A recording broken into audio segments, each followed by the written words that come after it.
Assalamualaikum warahmatullahi wabarakatuh. Sebelumnya kelompok kami ada Happy Anastasia dan Zalfa Kela dari sama saya.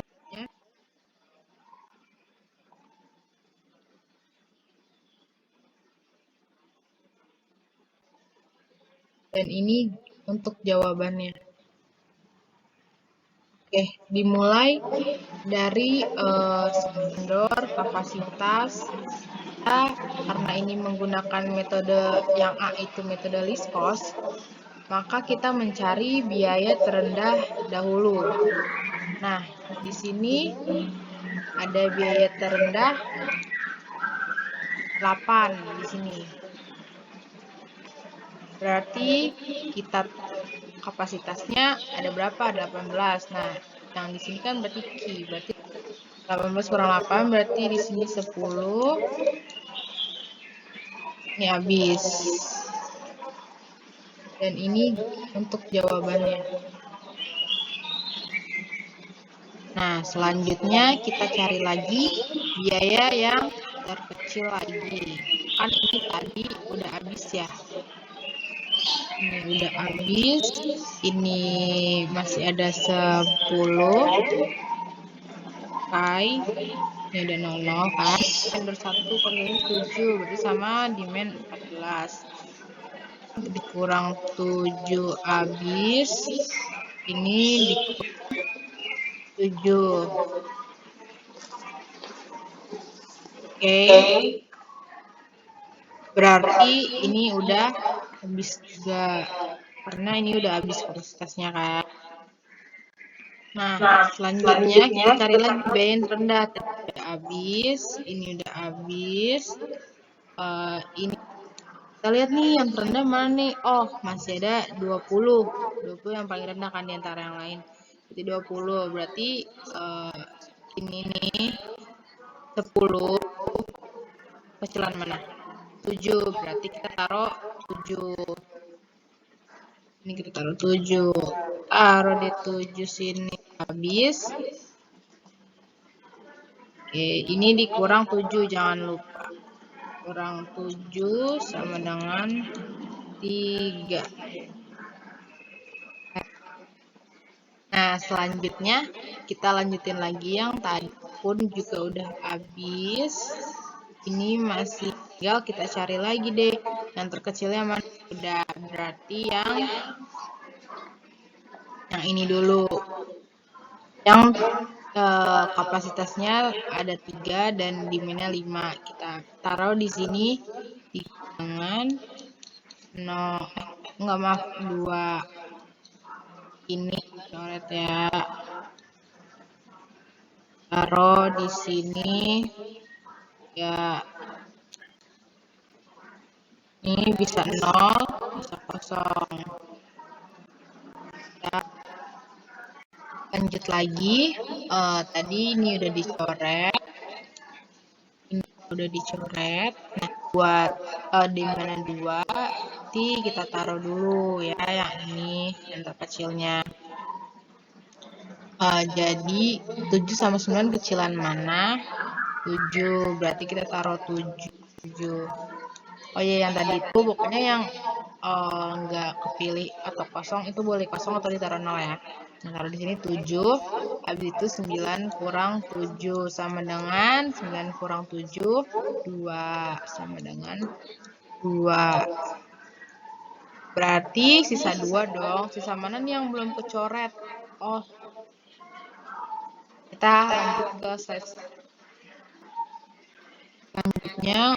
Untuk dapetin ini udah dicoret habis. Ini masih ada sisa 2. Ini habis. Ini kalau ada. Kita cari dulu ya. Ini udah habis juga. Ini udah habis. Kan tinggal ini doang ya. Berarti kan 2 di sini. Ya udah habis 2 sama 2 0. 0 semuanya 0. Berarti di sini taruh 2. Nah, setelah melakukan alokasi yang kita telah kerjakan sebelumnya, kita selanjutnya terakhir ini mencari total biaya transportasinya. Gimana caranya? Oh ya, nantinya itu total biaya transportasi itu hanya digunakan untuk ke 6 sel yang terisi ini. Jadi caranya dengan cara 7 kali 10 sama dengan 3 kali 4 dengan 140. Itu dijumlahkan dan dihasilkan mendapat biaya transportasi sebesar 814 atau dalam ribuan itu 814.000. Lanjut ke soal yang B, yaitu menggunakan solusi visible awalnya least cost dan optimasinya dengan MODI. Nah, pertama-tama kita sudah mendapatkan hasil ini di list cost, yaitu didapatkan dari sel yang sudah terisi dikali dengan biaya transportasinya. Selanjutnya, kita cek syarat itu, syaratnya dengan syarat jumlah stone square atau sel yang sudah adanya. Kalau misalnya udah ada 6 yang terisi, berarti itu sudah memenuhi. Tandanya kita bisa melanjutkan perhitungan selanjutnya, yaitu tes optimasi pada metode MODI. Selanjutnya, menentukan nilai UI dan VJ. Hitung keseluruhan nilai UI dan VJ dengan acuan U1 sama dengan 0. Untuk kotak yang tersisa saja. Nah, terisi maksudnya yang udah 1 ke S, ya kan? Berarti kita mencari V4. V4 itu didapatkan dari C4 dikurang U1. C14 itu berapa? 10. Berarti 10 dikurang 0 sama dengan 10. Nah, selanjutnya kita mencari U3. Kenapa mencari U3 dulu? Karena yang sudah terisi itu V4 dan kita bisa mencari karena sudah terisi juga selnya kan. Nah, maka dari itu dengan caranya C34 yaitu 20 kurang V4 10, berarti 20 dikurang 10 sama dengan 10. Di sini kita taruh 10. Nah, selanjutnya kita mencari V2. V2 itu belum diketahui, tapi kita udah mengetahui sel dan U3-nya kan. Nah, berarti pertama-tama kita cari C32. C32 itu berapa? 8. Dikurang U3-nya 10. Berarti 8 dikurang 10 min 2. Taruh sini min 2. Nah, selanjutnya kita mencari V1 ini. Kenapa cari V1? Karena kita sudah menemukan juga selnya sudah terisi dan U3-nya sudah ada. Nah, berarti caranya itu C31 dikurang U3. C31 itu 40 dikurang U3 10, berarti hasilnya 30. Taruh sini 30. Nah, selanjutnya kita mencari U2. U2 itu kita mencari U2 karena sudah didapatkan V1-nya dan selnya sudah juga ketemu kan. Nah, berarti caranya C21 dikurang V1 sama dengan 70 dikurang 30 sama dengan 40. Berarti kita taruh di sini 40. Nah, terakhir nih berarti tinggal mencari V3. V3 itu dengan cara C23 dikurang U2 karena kalau diketahui U2-nya maka selnya pun sudah diketahui. Jadi tinggal dimasukin saja. Berarti C23 yaitu 40 dikurang 40 sama dengan 0. Begitu.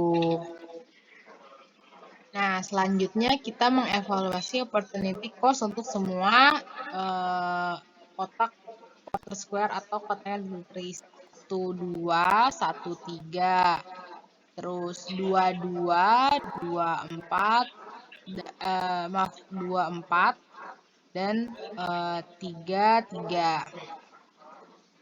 Nah, selanjutnya kita menghitung dengan cara ini ya, nih ada. Tadi sebenarnya juga udah saya tulis caranya. Nah, ini dilihat dari C11 dikurang U dikurang V1, U1 V1. Nah, didapatkan berarti 19 dikurang 0 dikurang 30 sama dengan min 11. Nah, dilihat nih, ternyata masih ada yang min 2, tapi yang paling gede kan min 11. Berarti kita harus mengalokasikan atau merelokasikan. Seperti itu. Ke cara yang kedua, yaitu menggunakan cara Modi. Seperti yang kita tahu pada pembahasan atau perhitungan list cost yang sebelumnya sudah didapatkan hasil paling minimal seperti ini. Lalu selanjutnya kita hitung dulu nih total biaya transportasinya, yaitu dengan cara mengkalikan kotak yang memiliki isi, yaitu ada di C14, terus ada di C21, ada di C23, ada di C31, C32, dan C34. Kita langsung melakukan perhitungan. Misalnya, inilah yang nantinya kita lakukan minimasi atau mendapatkan total biaya transportasi yang lebih kecil daripada total ini.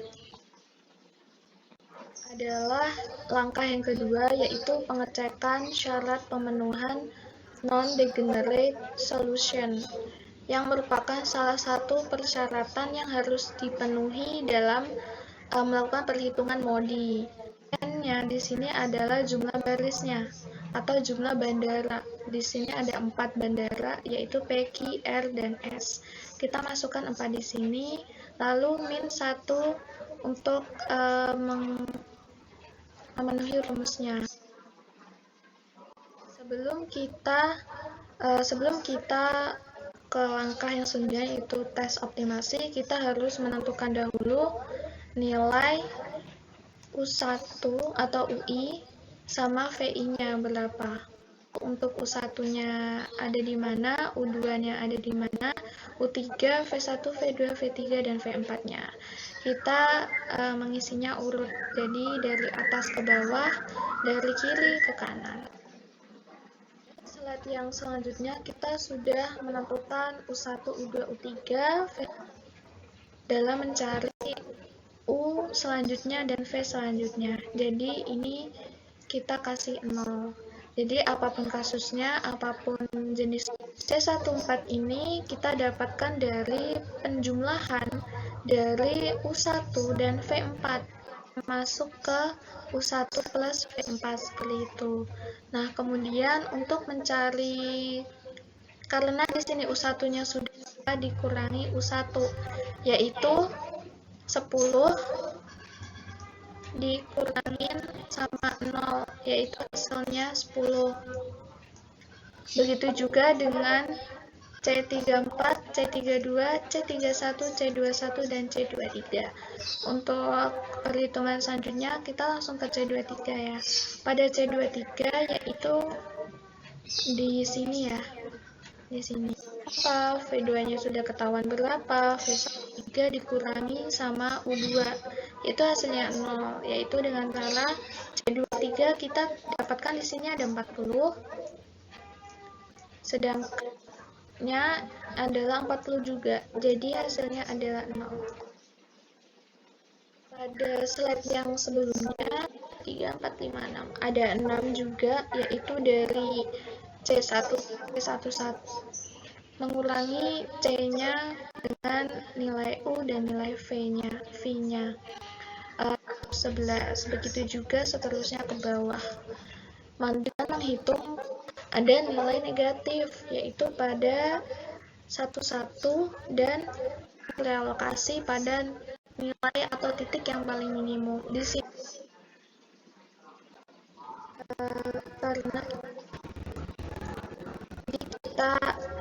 menentukan titik mana sih yang gitu kan tidak terisi, jadi nanti putus gitu, tidak bisa kembali lagi ke titik 1,1.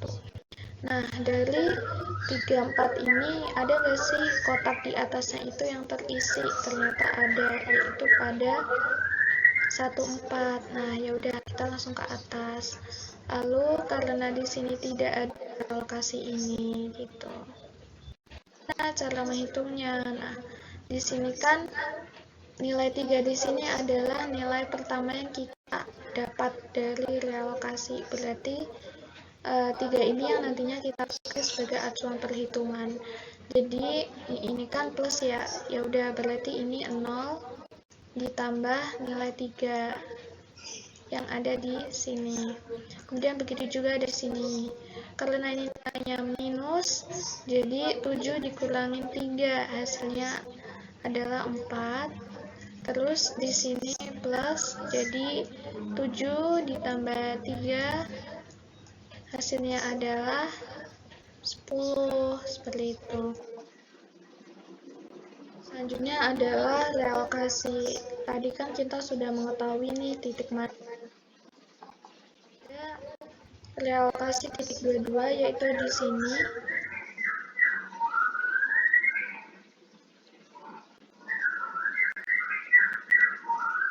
Ada kotak tidak terisi gitu. Cara keseluruhan supaya tidak ada yang miss seperti itu. Setelah kita melakukan perhitungan pada kotak yang tidak terisi, ada nilai yang masih minimum atau masih negatif, yaitu pada titik 24 dan 22, yaitu ada -1,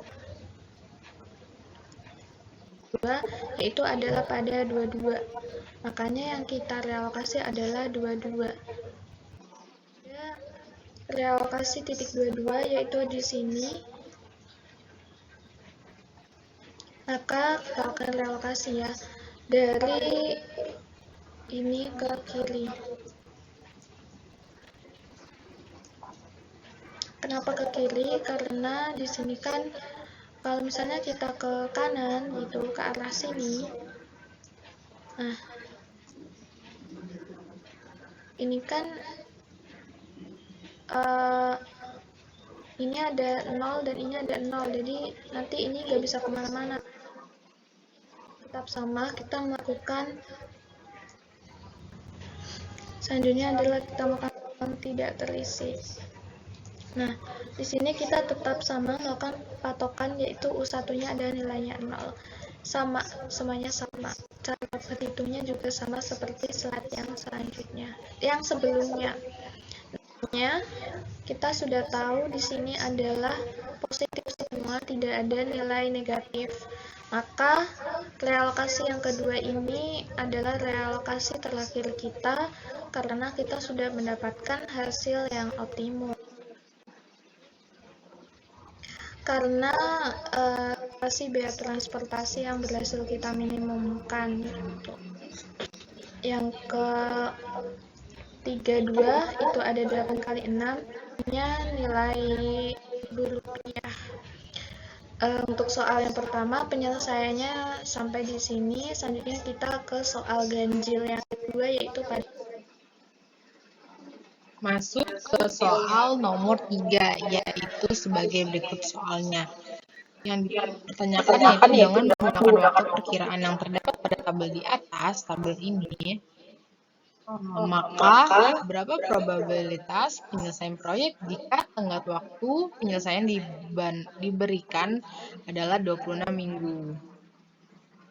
Check it out. Nah, jawaban nomor 3, langkah 1, tentukan perkiraan waktu duluan, mean dan variansnya, dan di slide berikutnya itu adalah cara-cara mendapatkan dari mana mean dan varians itu bisa ada.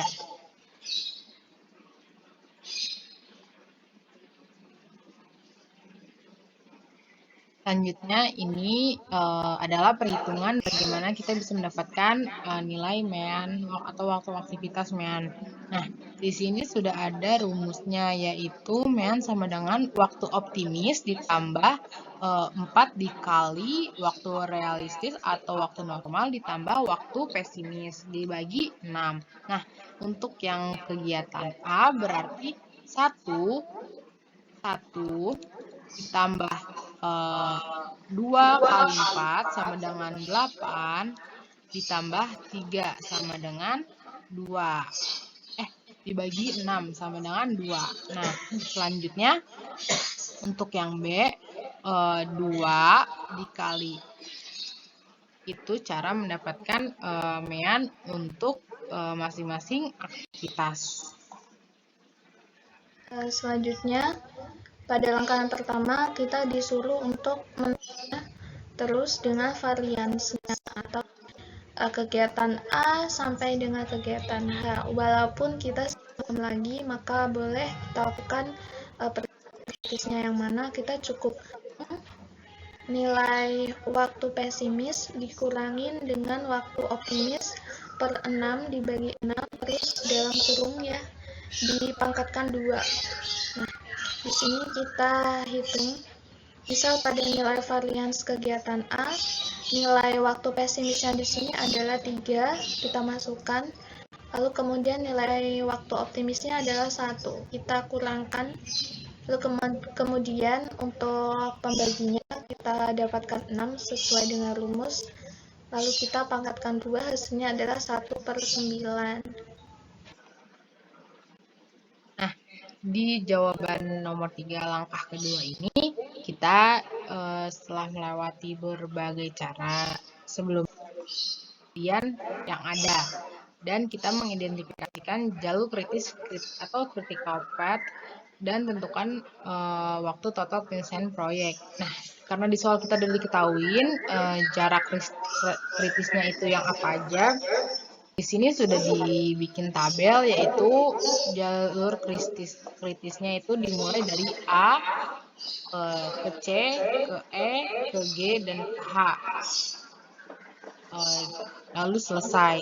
Nah, diperkirakan waktu tercepat dan terlama pada setiap kejadian itu 15 minggu. Dari yang dijadwalkan itu 26 minggu. Selanjutnya, pada slide yang sebelumnya, kita sudah mengetahui beberapa kemungkinan waktu tercepat yang bisa kita gunakan untuk menyelesaikan proyek dari akar kuadrat dari varians total varians P. Nah, di sini kita patokannya jalur kritis ya. Jadi kita menggunakan kegiatan yang jalur kritis. Jadi tidak semua kegiatan. Sudah diketahui juga dalam soal. Nah, nilai D di sini adalah deadline. Deadline-nya berapa minggu? Yaitu ada 26 minggu. Total min pada jalur kritis kegiatan itu ada 15, lalu kemudian ada akar kuadrat dari total varian yang pada jalur kritis kegiatannya tadi kita sudah dapatkan 3 ya, dimana 3 ini kalau kita akarkan kuadrat,